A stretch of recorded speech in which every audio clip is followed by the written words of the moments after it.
After Sunday's mass shooting in Commodore Linstead, St. Catherine, the community remains in deep shock. 5 people, including a 4-year-old child, were killed when gunmen dressed as police officers opened fire on residents gathered near a shop. As grief grips the small community, local leaders are calling for justice and stronger efforts to protect citizens. Akeem Aret has this story.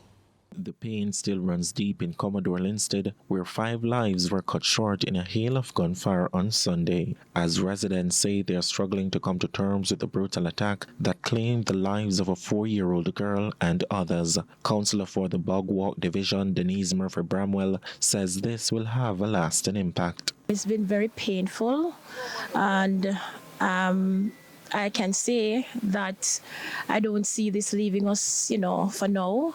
I think it's going to be, a lasting impact, on the community. The councillor adds that the senseless killings are eroding the very fabric of Jamaican society. As far as I'm concerned, we are basically destroying the future of Jamaica, right? And so, who knows, that's one more of our teacher, or one more of our doctor, or one more of our nurse that has been taken. Meanwhile, Children's Officer of St. Catherine from the Child Protection and Family Services Agency says the situation could have long-term psychological effects, especially since the attackers posed as police officers. This has got to send a negative message. It's got to drive a lot of fear into our children.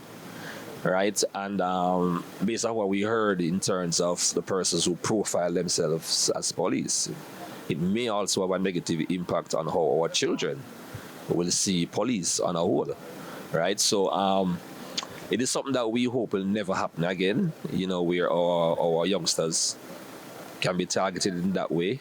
And then in addition to the impact it's going to leave on our children. And as investigators continue their probe, Mayor of Spanish Town, Norman Scott, says justice must be swift. This to me just tells the state that Jamaica has fallen in.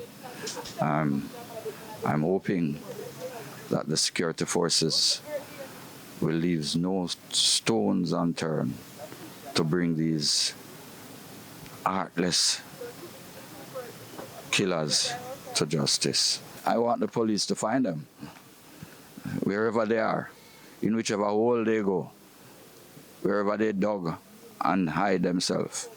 I want the security forces to take them out. For now, Commodore remains a community in mourning, its residents united in grief, but desperate for answers. Akeem Aret, CVM News.